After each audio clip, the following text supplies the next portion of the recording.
Welcome back, everybody. It's Zach here, bringing you guys another fantasy football video. This I'm going to go over my tight end rankings. I'm going to cover about 20 tight ends in this video. I'm going to break it into a tier list for you guys, just so you guys can see where I think the positional drop-offs are. I'll talk a little bit about how I'm sort of approaching these tiers and where I think the best values are in this as well. And this will be the last video in a tier list series. I've already done the running back, wide receiver, and quarterback positions. So if you guys haven't seen those videos, I highly recommend you guys go see them. Fun watches. Gives you clear access to basically my rankings, their tier-based rankings and all that. So I'm not putting these guys in each tier in any specific order. These are guys that I'm just sort of grouping and showing you guys where I think the value drop-offs are. So really fun making these videos. If you guys have any comments, disagreements, questions, let me know in the comments below. A lot of fun interacting with you guys there, and we'll get into it. A lot of players to talk about here. Starting things off with tier 1, I think there's a very clear number 1 and number 2 tight end here. I don't really have any preference based off of where you guys want to rank these guys, 1 or 2, but the clear tier 1 of tight ends is going to be Brock Bowers and Trey McBride. Both of these guys are being drafted in round 2. You've got Brock Bowers typically being drafted like the early to middle of round 2, with Trey McBride going towards the end of round 2. So personally for me, again, these are tier-based rankings. I think that Brock Bowers and Trey McBride effectively going to be the same for us over the course of the season. That means that generally I want to get the better value on them, so I would prefer Trey McBride later. But that being said, if you want to take Brock Bowers early, I don't think that's a mistake by any means. So they're both going to be fantastic. It's just a matter of which one you want if you want to go that route, that end spot early. Next up, we got tier 2 here, and I had to put him in his own tier because he's way better than everyone behind him, and I just couldn't bring myself to put him in tier 1. But George Kittle, as clear a path towards a tight end 1 finish overall as both Brock Bowers and Trey McBride. In fact, last season he finished the year with the most fantasy points per game at the position. Just a rock star. He's a fantastic player. He's only 32, so not quite at that age cliff. He got like 1, maybe 2 more years left in him. We have seen him deal with a little bit of injury. Again, he's a bit of an older player, so that's why he's not in tier 1 for me. It's just because there's a little bit more risk. You've got a little bit more unknown as well. Christian McCaffrey coming back. He could certainly just sort of take a little bit of targets away from him. But, I mean, George Kittle's a superstar. If he finishes as a tight end 1 this year, nobody's going to be shocked. So if you want to make the argument that George Kittle's the best value of these guys, because you can typically get him in late round 3, early round 4, sometimes even later than that. At that point, I think he's maybe a better value than the guys in the first 2 or in tier 1. And I think even if you were bold enough to just not really look at injury, if you guaranteed me that every single player in the NFL is going to play 17 games, and I think I would probably put George Kittle in tier 1 with those other 2 guys. He's got just as much upside as them, so there's still more risk associated with him as well. So if you want to put him in tier 1, you can do that. I just couldn't bring myself to, but he definitely belongs in his own tier, and he's a superstar. Next, we got tier 3 here, and just wanted to call this one the tight end dead zone. Typically, you hear really commonly about the running back dead zone. Typically happens in rounds 5 through 8. You've got running backs that are, either mediocre players on, guys that you're not super confident in the role of, guys that you just don't have a whole lot of confidence in, but they just happen to be the next best option. I think that's sort of what we're looking at here with tier 3. Historically speaking, it's generally not a good idea to take these middle tier tight ends, because in general you either have a reliable weekly asset that's going to be really good over the course of the season, or you're kind of streaming the position anyway. The difference between the tight end 7 and the tight end 20 honestly isn't a whole lot, especially over the course of a whole year, because if you have the tight end 20, you're not playing them every week, you're playing matchups and you're streaming. So this is typically the kind of tier that I like to avoid unless there ends up being a significant value presenting itself. Someone from this tier would need to drop significantly from an ADP standpoint for me to actually be willing to take them in a draft. That being said, there is still some upside associated with these players. Starting things off with Sam Laporta, he'd be my tight end 4. He's obviously got a lot of upside. We've seen him be the tight end 1 before. That being said, it was a really low fantasy point per game output for a tight end 1 overall finish. And on top of that, he was just really riding the coattails of a high touchdown output season. Was still good last year, but was just by no means somebody that returned value where he was being drafted. And that happened in a year where the Lions were historically great on offense. It's fair to expect a little bit of regression there. I think Sam Laporta is still going to be good, but it just feels like for him, you're looking at a guy that you're probably happy when he scores a touchdown, you're not happy when he doesn't, and there are a lot of tight ends like that. So I'm not super excited about Sam Laporta. He's not someone that I think is going to be a league winner. Travis Kelce, really wide range of outcomes for him here. The thing is, he kind of got a little bit unlucky last season. Only had 3 receiving touchdowns. That's kind of fluky. So in general, I'm going to expect that target share come down this year with Rashee Rice back. worthy in year two, Hollywood healthy.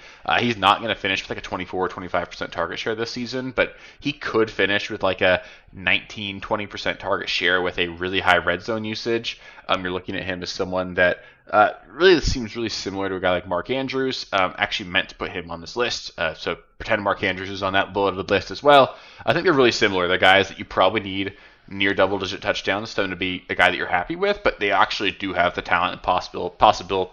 They got the potential to do that. So I don't want to completely write them off, but again, I just don't love the ADP there. TJ Hawkinson just feels like he's probably going to PPR his way to being okay, but I don't see a scenario where you're looking back on your team at the end of the year and saying, wow, I won my championship because of TJ Hawkinson. Like, in reality, he's the third target for kind of a rookie quarterback in JJ McCarthy. I like McCarthy a lot, but we just don't really know there. I don't think there's a lot of upside there with Hawkinson. David Njoku could be the number two target in an offense, but we just don't like the quarterback play there. For whatever reason, they don't want to feature him unless they have Joe Flacco at quarterback. So if I knew Joe Flacco was playing all 17 games, he might actually find himself in tier 2 here, but I don't think Joe Flacco is going to play all 17 games for the Browns. So don't love that. Still an okay value there. And then Evan Ingram, again, really similar to TJ Hawkinson, probably going to PPR his way to being pretty relevant, but I don't think there's really a path towards him being the reason you win your championship. But I think he's an okay draft pick where he is if you just want to sort of forget about the tight end position, plug and play somebody in full PPR, and he'll do okay for you. Next, we got tier 4 here, and for me, these are guys that I really love drafting. For me, it's kind of like get one of the first 3 tight ends, so either get McBride, Bowers, or Kittle, and if I don't get those guys, I kind of find myself generally skipping tier 3. I don't love the values on many of those players, and just waiting to grab 2 guys typically from this tier. These are guys that I think have a ton of upside, and they're guys that I could see cracking themselves into the top 5 at the position, and you really don't have to pay that at all. Tyler Warren, I'm going to keep talking about him. I love Tyler Warren this season. I think there's a clear path towards him maybe being the number 1 target in Indianapolis' offense. Just a really good player, drafted 14th overall, should be an immediate impact player for this team. And where he's being drafted, it's lower than where Bowers was being drafted last season. He could easily be an insane value in drafts this season. Dalton Kincaid, maybe like a post-hype sleeper situation here. The opportunity is still there in front of Dalton Kincaid. He could still be the number 1 target in a Josh Allen-led offense. Like, Khalil Shakir is good, but he's not a special player. Keon Coleman didn't do anything special last year. There are a lot of reports that Dalton Kincaid was battling through some injuries last year. If he just comes out, looks like a different player, because he looked worse last year than he did as a rookie. If we see Dalton Kincaid take that step forward, we could see Kincaid be really good for fantasy, and at his ADP right now, I have no problem drafting him there.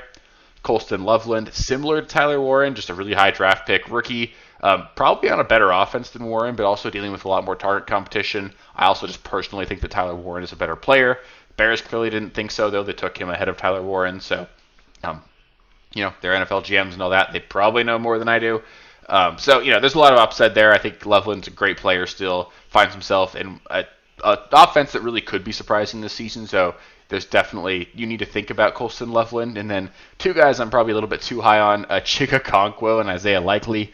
I find myself in a lot of best ball drafts even. I'm leaving my draft with my 2 tight ends being Tyler Warren and Chig Okonkwo. Chig Okonkwo is a guy that I think has a clear shot at being the number 2 target in Tennessee. That's one of the things we look for when we're looking for upside at the tight end position. We want a player that can finish first or second on his team in targets. If you can't do that, you're probably not going to finish inside the top 5 at the position. And that's kind of what we want. We want something that's going to be surprisingly very good for us.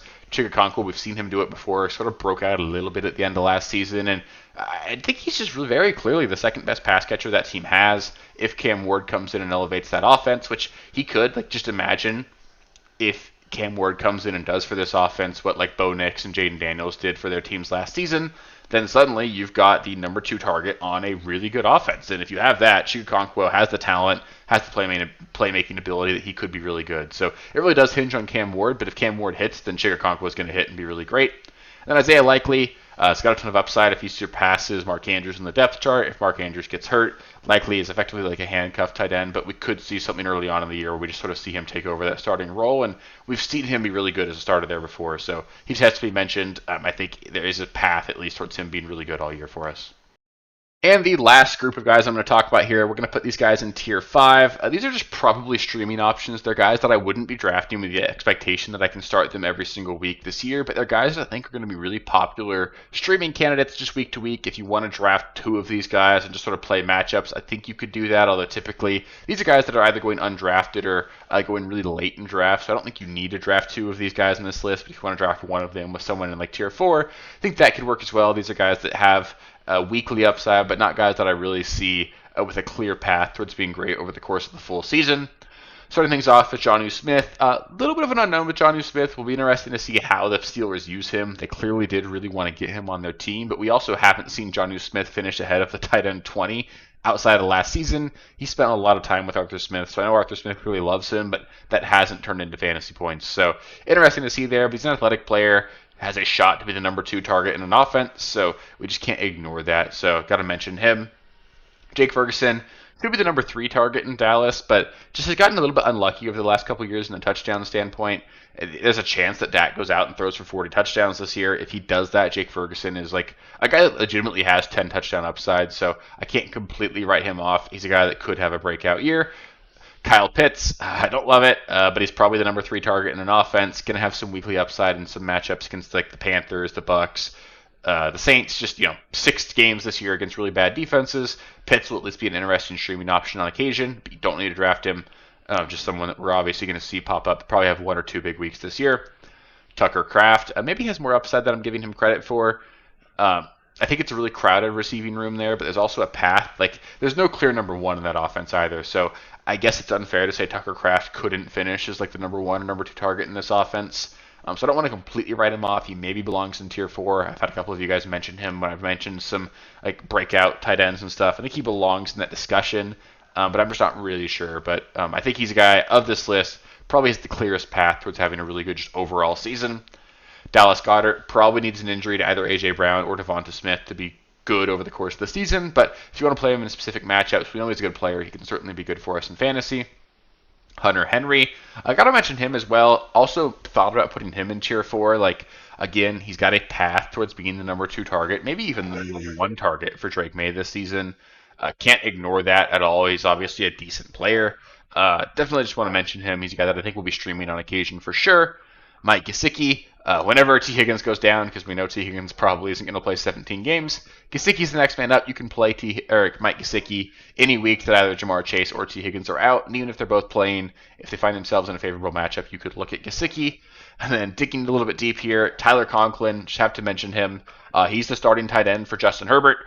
There's just a lot of opportunity there. You've obviously got no Josh Palmer. He left the roster this year.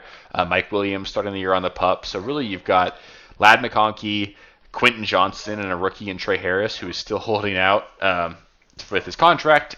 Still hasn't signed his contract as a second-round draft pick, so he's missing some practices right now. Conklin's a reliable guy. I've seen him be a streaming option before. There's technically a path towards him being the number 2 target in this Los Angeles offense.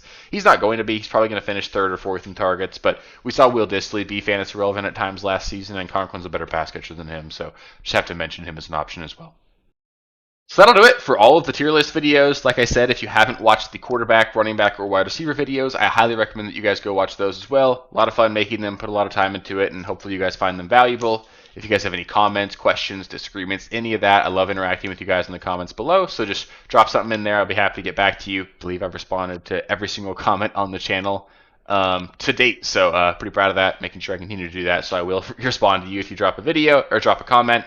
Up next, I'll be doing some auction draft tips and tricks. That's a pretty popular video every year for me. So if you guys want some help with auction drafts, it's my favorite draft format. We'll be going into stuff on that later. There's also going to be a ton of other content. I do at least 3 videos every single week. Honestly, going to be a lot more than that over the course of the next several months. So just make sure you stick around, subscribe to the channel. That way we can have a lot of fun together all year long. And we're going to win some championships together if you stick around. So it's going to be a lot of fun.